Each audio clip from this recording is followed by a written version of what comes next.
Meus queridos irmãos e minhas irmãs, a Santa Liturgia da Igreja hoje começa com um encorajamento de nosso Senhor Jesus Cristo. Ele olhando ali os seus discípulos, olhando a igreja nascendo, nosso Senhor vai falar uma palavra de encorajamento com muito amor, com muito carinho. Não tenhais medo, pequenino rebanho.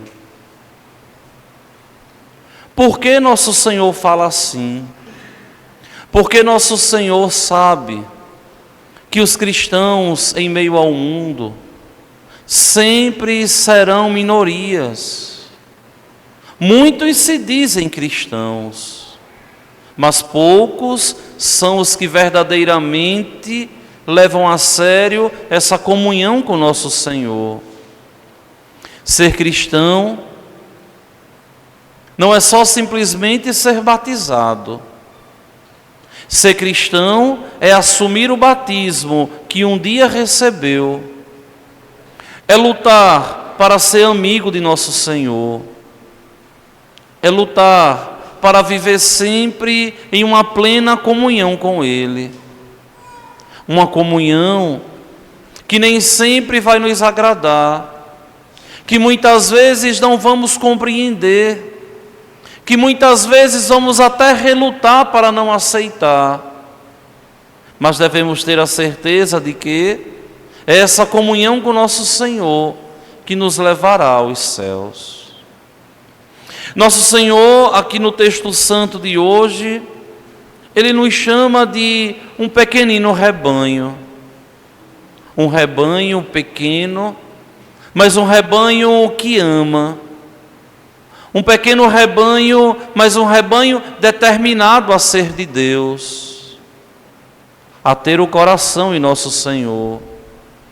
Um pequeno rebanho disposto a tudo deixar para ganhar só e unicamente a Cristo. E não existe para nós cristãos nada mais valioso, nada mais precioso senão termos nosso Senhor como herança, como prêmio de vida eterna. Um pequenino rebanho que sempre se encanta com o seu Senhor. Um pequeno rebanho que é fascinado pelo seu Senhor, porque sabe que ali Ele caminha conosco, porque sabe que Ele não nos abandona, porque sabe que Ele é fiel. E a fidelidade de Deus é algo que nos é muito caro, precioso para nós católicos cristãos. Deus, nosso Senhor, nos é fiel. Só que nós temos que ter uma coisa em nossa consciência, muito simples. Devemos ter consciência de que é bom ser de Deus. Não existe nada melhor do que ter um coração em Deus, do que ter uma cabeça em Deus. Mas para isso é preciso que nós entendamos que nós nunca poderemos seguir as ondas que o mundo nos quer levar. Se nós quisermos ser de Deus, nós sabemos que devemos romper com aquilo que o mundo nos propõe, ou melhor, com aquilo que o mundo nos impõe, muitas vezes covardemente e violentamente, e pedir ao Senhor, o bom Deus, que nos dê todos os dias o discernimento necessário para escolhermos a Ele e a determinação frutuosa para permanecermos nele todos os dias do nosso viver. Mesmo que venhamos cair aqui ou acolá, mesmo que venhamos nos distanciar de Deus, em algum momento de nossas vidas pela nossa fraqueza de fé. Só que nosso Senhor diz: olha, coragem, pequenino rebanho, pois foi do agrado do Pai dar a vós o reino. Deus nos deu o seu reino. E nós nunca saberemos quem de verdade pertence a esse rebanho, que luta no dia a dia para viver uma vida agradabilíssima aos olhos de Deus, em meio aos dilemas, aos problemas, às fraquezas e dificuldades, mas tendo sempre a consciência de que somos de Deus, de que devemos escolher a Deus todos os dias das nossas vidas. E o autor sagrado hoje da carta aos Hebreus vai nos dizer algo que está intimamente ligado com o evangelho de hoje, quando ele nos diz assim: olha, a fé é um modo de já possuir o que ainda se espera.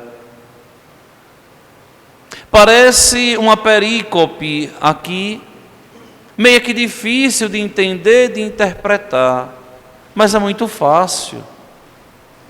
Ele está dizendo simplesmente que quem tem fé está esperando algo que já possui. Eu espero algo que eu já tenho, já é meu. Eu vou fazer um exemplo, eu vou dar um exemplo rasteiro, mas você vai entender.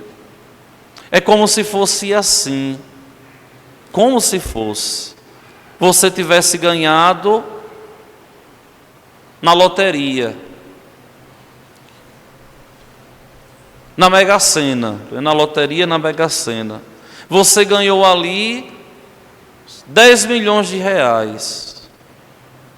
Mas aquele dinheiro a Caixa Econômica só vai lhe pagar daqui a 60 dias. Você sabe que já tem, mas ainda não tem. Você tem, mas ainda não tem. Você já possui, mas ainda não está totalmente disponível para você. Você pode até fazer compromisso: eu vou comprar isso, daqui a 60 dias eu lhe pago. Veja, a fé é isso aqui. É o modo que se tem da gente possuir aquilo que nós já temos, que nós esperamos em Deus. É por isso, nobres irmãos e irmãs, que a fé deve ser vivida com muita honradez. É uma pena que nesse momento da história que nós vivemos, se deseja viver uma fé muito relativa, muito subjetiva. Se deseja viver uma fé muito vazia de sentido, de sentimento, de razão. Uma fé muitas vezes tão confusa. Uma fé, quem sabe, até, meu Deus do céu, conveniente, de uma busca de Deus só no momento da precisão. E nosso Senhor aqui, por meio do autor sagrado, nos diz: olha, a fé é o modo de já se possuir aquilo que se espera. E a primeira leitura nos vai dizer: olha, a noite da libertação foi predita a nossos pais. Mas que libertação é essa?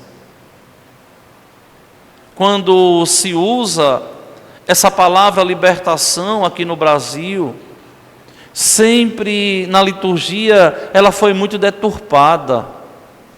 Muitas vezes se falou de libertação das cadeias, das amarras sociais.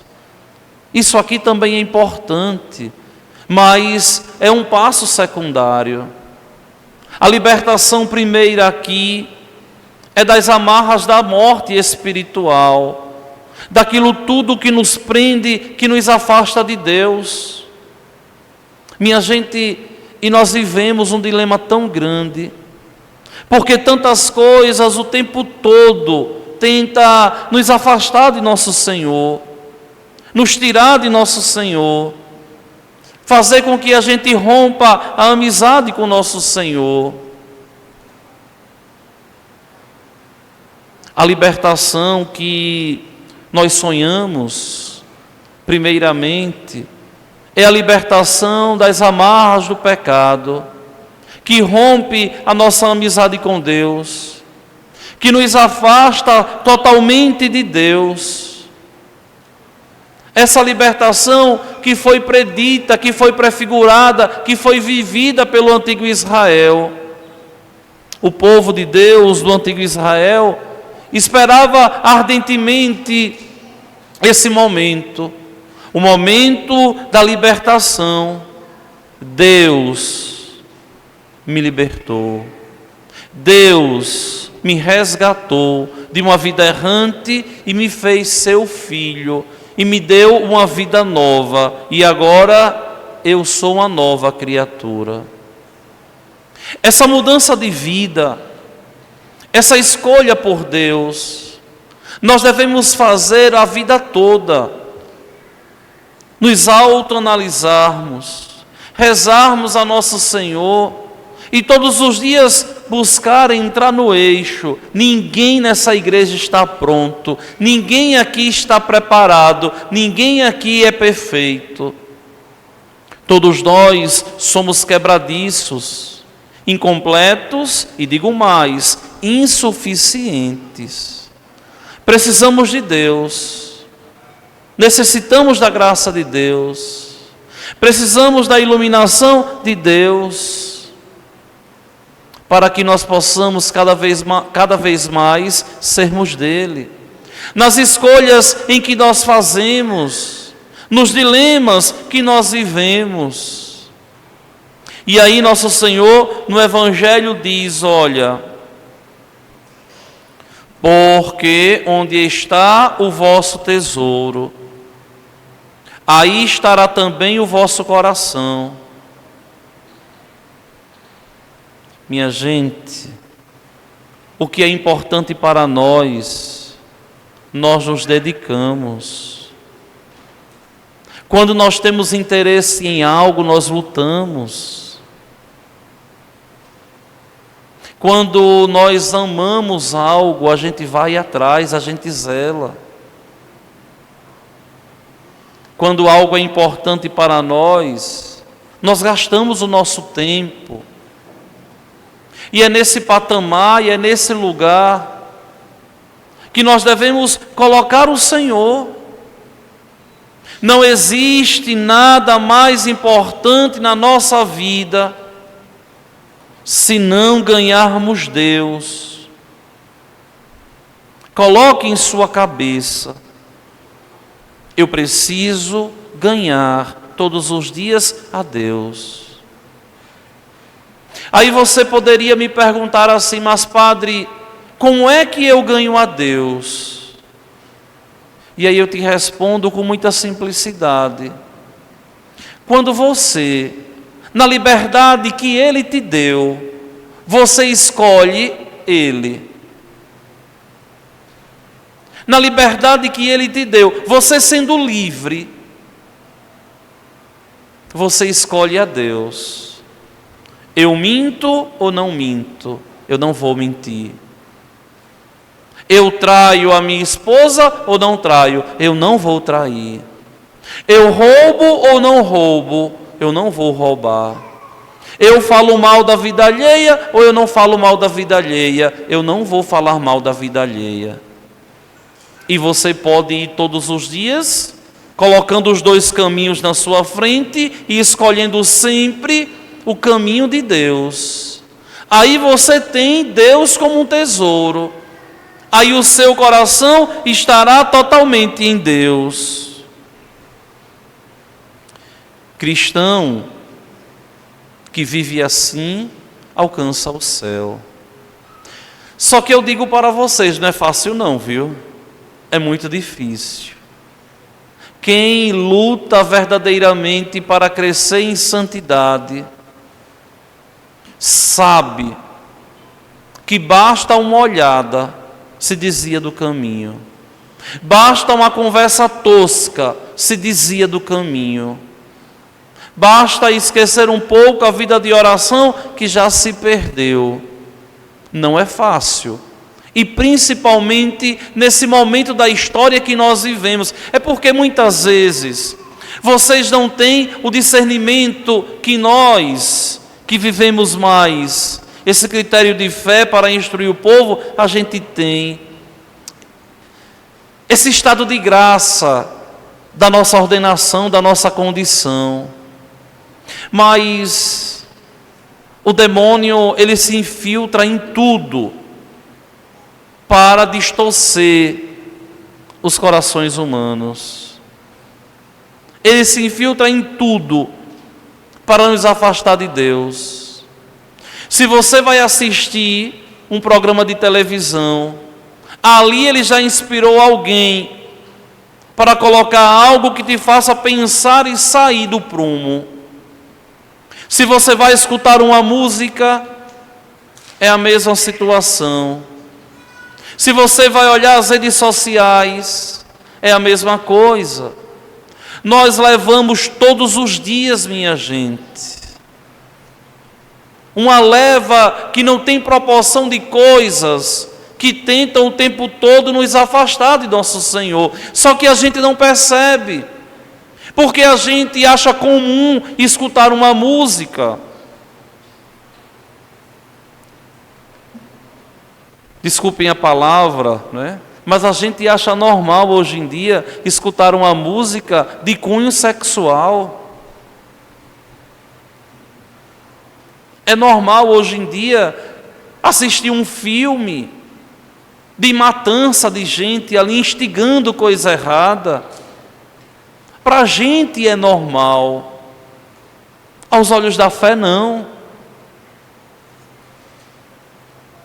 Para a gente parece normal.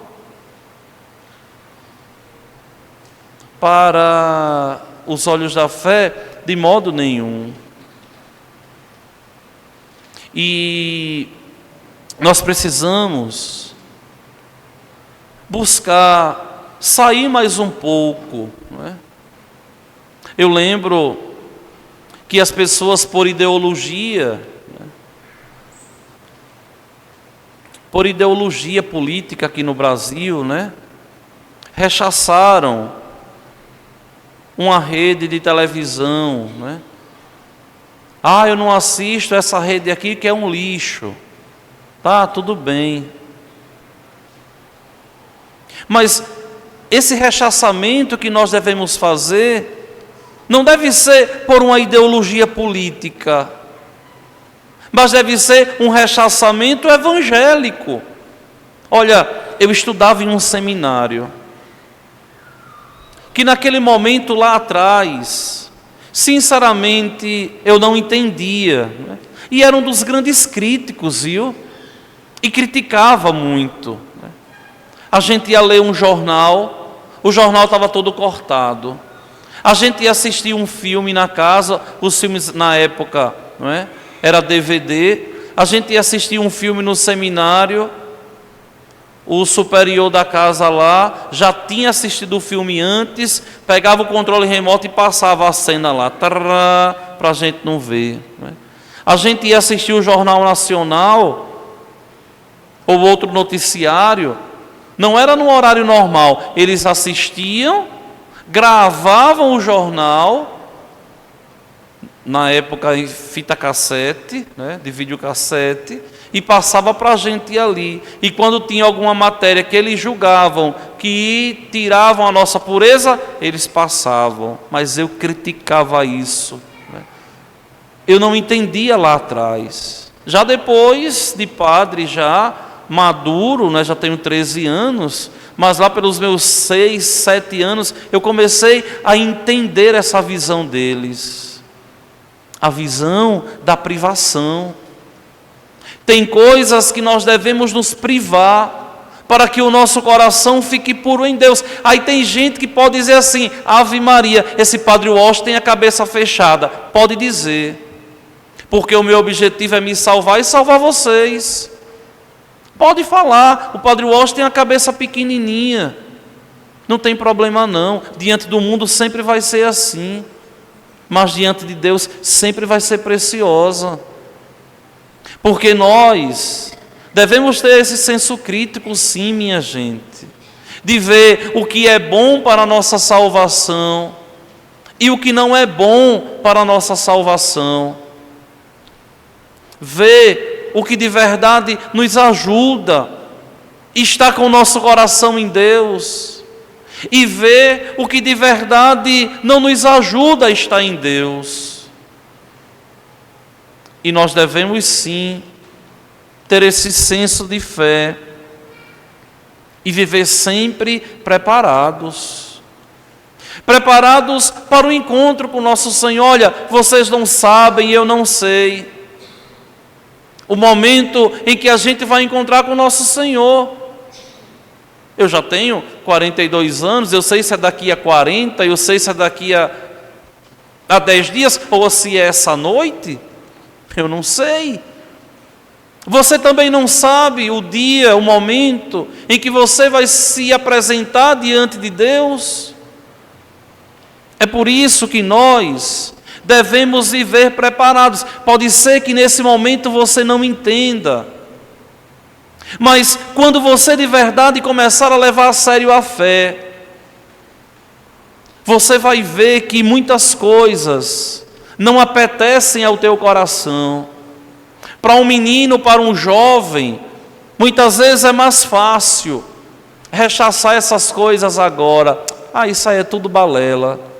Mas depois que ficar mais um pouco maduro, vai entender que a vida vivida pelo cristão não pode ser uma vida leviana, vazia, sem sentido, sem razão de ser. Vai entender que nós somos consagrados porque batizados. Meus queridos, existe uma diferença entre vocês batizados e os pagãos, e entre eu batizado e ordenado e vocês. Tem uma grande diferença. Vocês e eu, nós somos consagrados a nosso Senhor. O nosso batismo nos consagra a Deus. Nós somos de Deus. Aqui não é uma poesia. Aqui é uma realidade concreta. Se somos batizados, somos de Deus. Somos carimbados naquilo que a teologia nos diz de caráter sacramental. Pertencemos a Deus.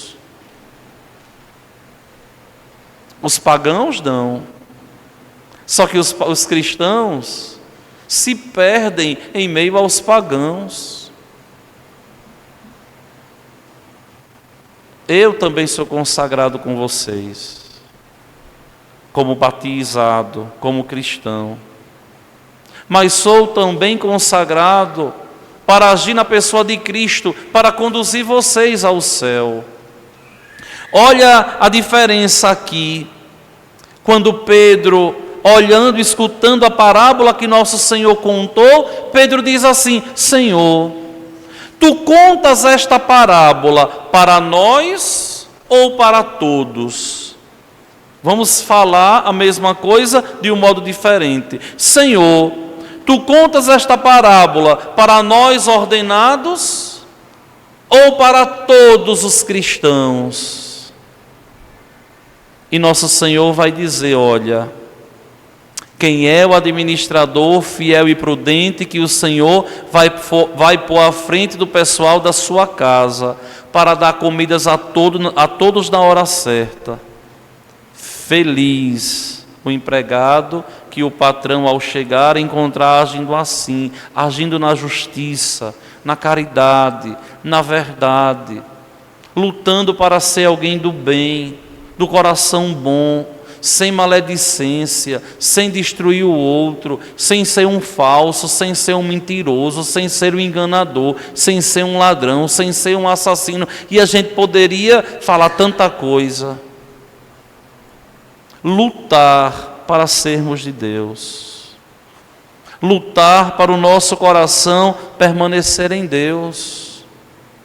E o próprio Senhor, na conclusão do texto santo do Evangelho de hoje, diz assim: olha, aquele empregado que, conhecendo a vontade do Senhor, nada preparou, nem agiu conforme a sua vontade, será chicoteado muitas vezes.